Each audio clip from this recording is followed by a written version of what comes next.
So the Xbox Showcase just wrapped, and we've got a lot to talk about. There was so many big announcements. So let's crack open a cold one and get right into this.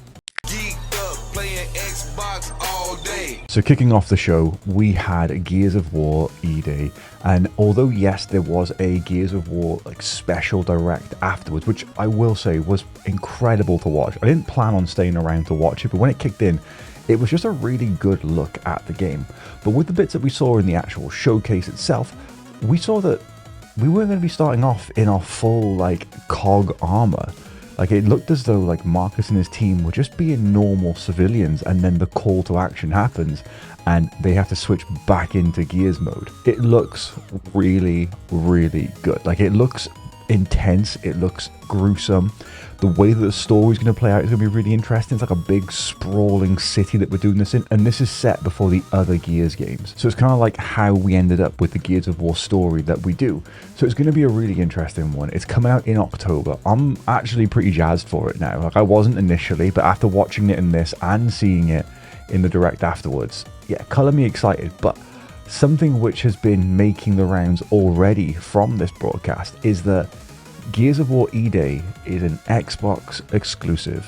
That is right, it is not coming to any other platform, it is coming solely to Xbox. And I am one that is more than happy to see this. The return of exclusives is what Xbox was missing. Bring it on. It's going to be a really good year, I feel, going forward. Fable was up next, and we got to meet one of the characters in the game called Isabel, who it gave me the impression she was either going to be the big bad or she was going to be sort of our rival throughout, because the way that she's talking, that Albion doesn't need heroes, it needs a hero, and she is that hero. Not too sure what to make of it in terms of plot wise. We did see Jack of Blades at the end, who if you've played other Fable games you'll know who that is. But yeah, the game's been pushed back. Obviously no one wants to compete in November with Grand Theft Auto aside from Atari with the Godzilla game that they're bringing out, but it's coming out in February. It's actually coming out on a very special day for myself, so I'm really happy for that. And I can't wait to play it. I just want to get it sooner. However, it would have been nice to see some more gameplay and not the cinematic stuff. Kind of feels that we're at the point now where we do want to be sinking our teeth into more gameplay. However, one game that did give us a lot of gameplay was the new trailer for Halo Combat Evolved. Sorry, Campaign Evolved. It's just the old naming scheme sticking to me there. So yeah, those of you that don't know, this is the new reimagining of the story, or remastering of the story of Halo. There's actually going to be 3 extra missions as well. I'm not too sure what to make of it, but it does look like it could be a lot of fun. I'm probably going to pick it up and play it because I can't even remember playing the original Halo. I played so much of the multiplayer, but the actual single player, I played it on PC on Games for Windows Live, so I never really got to experience it as an Xbox player. But I do want to pick this up. The trailer looks class, the combat looks amazing on it, as you'd expect from a Halo game. Hopefully this is a turnaround for the studio. Resonance of Plague Tale Legacy was then announced, and I've said this before when mentioning Plague Tale games, but I've got no sort of want to play them. I tried playing, I think it's the first one that was free on PlayStation for a bit, and I never got along with it. So I'm not super jazzed on this one. I don't know why I've said that twice now, but it's my new phrase apparently.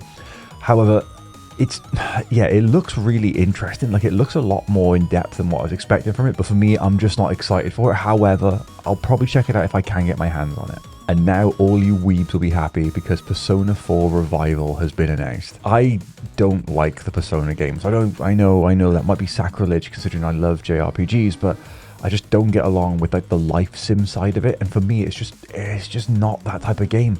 The turn-based combat is great. Just the bits in between the combat, I'm not a fan of. However, I know this has been a fan favorite, and it's a game that people have been crying out for a long time. So to know that it is getting a remake in this style is a really good thing for those fans. We then got a look at State of Decay 3, and I don't have any history with this, but it looks like the difference in this one is that the zombies or the undead that you were fighting against are actually a bit more intelligent in this version of the game, and they will actively hunt you. They made a point about saying that in the trailer. So for those of you that are fans of State of Decay, it does look like you're going to have your hands full with this game. It's going to be one that I'm skipping out on because I am a gigantic wimp. Sea of Thieves Custom Seas was then shown off, which is a mod I guess, for it, or a way of making your own multiplayer games. And it showed off a bunch of things that they like, gave suggestions for it, like shooting different skeletons, you know, barrel explosion stuff, battles. Like, it looks like it'd be a lot of fun. It kind of opened up to the players to decide on what is fun for it. I'm sure we'll get some crazy mods with it, but whenever I see that Rare is only working on Sea of Thieves, it does break my heart a little bit, considering how good they used to be. And I keep on waiting to hear that they're going to be doing a remaster, a remake, or something with an old IP that will just bring my heart some joy. Metro 2039 got shown off. It looks like it's going to be just more of the great atmospheric story that has been told in the Metro game so far. This one was kind of bordering on like a little bit like Wolfenstein-y with the look of it, but that's just me like relating it to what I know. If you are fans of Metro, then February next year you're gonna be able to get your hands on this one. Now, when this next game was shown off, instantly I started to smile, and instantly I knew that this was going to be something that I wanted, and the way that my chat reacted to it when we were watching together could tell that it was going to be really popular, and that was Bad Magpie. It looks so adorable, it looks so cute, it looks quite sad as well at times, but I absolutely loved it. I could not wait to learn more about this game, and I really, really want to play it. I cannot wait for it to come out. It was giving me big Untitled Goose Game vibes, but I'm not sure if that's just because you play as a different bird.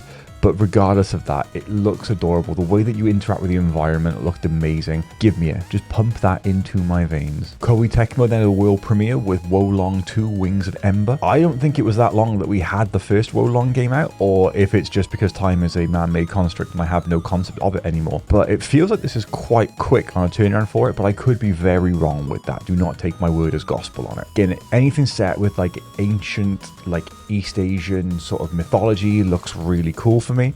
I love games that explore that stuff. We are getting a lot of it at the moment. I can't really complain when I like it. It's like, oh no, my lobster's too buttery, my steak is too juicy. Like, yeah, it looks really good. I just thought that it was not long ago we got the original one, but I could be very wrong, like I said. Join Us is a game where you create a cult, you create a following, and you protect your cult members, and you essentially try to save them from the end of the world, it seems. This looks like a really interesting take. I thought it was just going to be a little bit tongue-in-cheek, but it's going like fully into the obscure, and it looks really fun. I just wonder how close to real life cults you could make it, because I listened to a podcast called Last Podcast on the Left, and what got me into listening to them was the way they discussed these different cults that were around the world, and there's so many wacky ones that have been out there.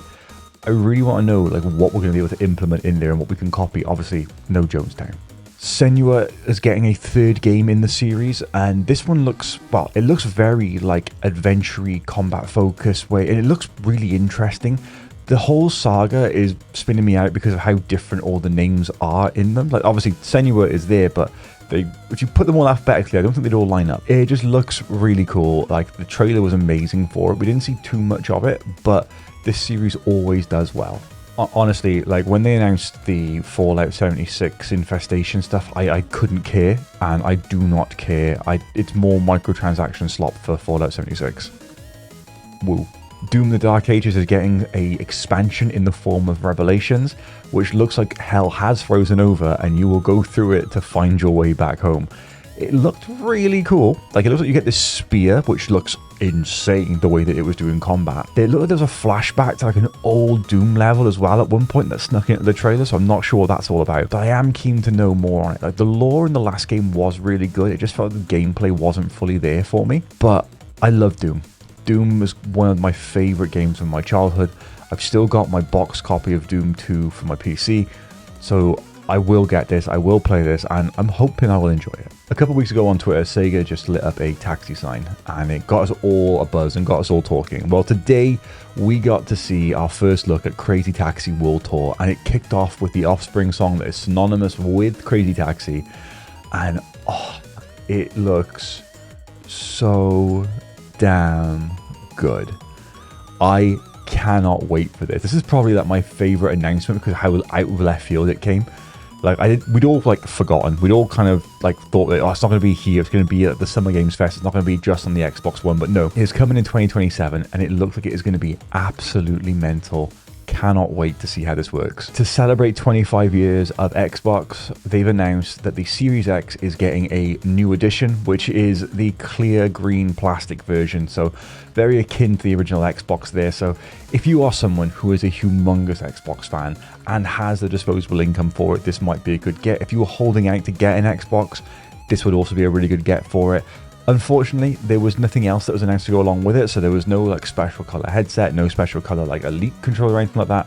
So it's just a normal controller and the console. We don't know if the controller is going to be available separately as well, but it looks really cool. You put clear plastic on stuff and like my old heart just loves it, but I would still have loved them to announce an Elite Series 3 controller. We then got a look at Age of Empires 4's expansion Raiders to the North, which is obviously going to be bringing in like your Viking type of warrior. There's going to be a lot more content based around that. And then following that up, we had Minecraft Dungeons 2, a game which I probably couldn't care less about. It is what it is. It's there. For those of you that love it, there's a new game here. Like I saw someone in my chat refer to it as my first Diablo. So yeah, Magicians, the Devil's Deal was shown off then. And I didn't know if I'd seen this before. But then when I kicked in, I realized I hadn't. And this looks amazing. Now, it is a first-person game where you deal with magic, but the magic isn't like laser beams and fireballs. It is like card tricks. It is stuff with a wand. It looks so sick. The art style is incredible on it. The unique twist on that style of like a first-person shooter looks amazing. I am all for this, and I cannot wait for it to come out in 2027. We'd seen this next game before, however, this time we'll get to see a little bit more gameplay with it, and this was Valor Mortis, a Napoleonic War-based first-person game where you were playing against these huge, like, hulking beasts, and it gave me a very much like a first-person Dark Souls-y vibe to it. It looks really interesting. It looks really cool. It launches in September, and I will be wanting to check this out more. Elder Scrolls Online got a new update announced with the Thieves Guild. I don't know anything more than that because I'm not a huge Elder Scrolls fan, and also I've never played Elder Scrolls Online. We also got an update for Flight Simulator, which is like the world update, as well as like a race update which is coming. So we're going to be seeing more like national parks in America and some actual like I think like Red Bull style racing on it as well, which is really cool. I just wish I had the patience to learn Flight Sim. I do want to fire it up. I do want to play more of it, but it's just one of those games which I love being in a plane, but I let someone else fly it. It's not for me. Where Winds Meet got an expansion announced in the Hidden Mountain. And again, this is something which has been like a pattern throughout this entire showcase, in that a lot of the stuff that we've seen has been expansions and DLC for already existing games. It's quite disheartening and quite disappointing in that way. In October, we're going to get our hands on Castlevania Belmont's Curse. The art style on this looks incredible. The story sounds amazing, and everything about it just screams with that classic Castlevania love and charm. I cannot wait for this one. Vivarium was shown off then, and this looks really interesting, but also really weird. The concept is like you are in a vivarium as a human or a character, but the art style is like straight out of a Studio Ghibli film. It looks gorgeous, but I don't know how it's going to play. It looked like it was very much like a novel and a story-based game with like minimal sort of stuff that you would do yourself. Who knows? We need to know more about it, but it does look like it's going to be a very interesting and different title. Now, you weebs were already happy, but you can be even happier now because Persona 6 has been announced. We don't know anything more than the title card for it, but it's there, it's coming, and I know you've all wanted it for so long. Spyro: A Realm Beyond was shown off, and a new Spyro game is always welcome, but the only gameplay we saw of this one made it look like it was going to be like an on-rails shooter akin to like Lilac Wars or Star Fox for the Americans out there. And I don't know how I feel about that. I really hope it was just a really poor choice of what they chose to show off for the game, but this game could have a lot of potential to do really well. But also, if it just is an on-rails game, I don't know if the Spyro formula is going to work out for it. We got another look at A Clockwork Revolution, and every time I see this game, I just think it looks super cool. I'm not sure what to make of every aspect of it, but there's a lot of like time travel and stuff, and like altering the past, and I'm not sure how in-depth it's going to let you go, how much freedom you're going to have with it, but it looks super cool.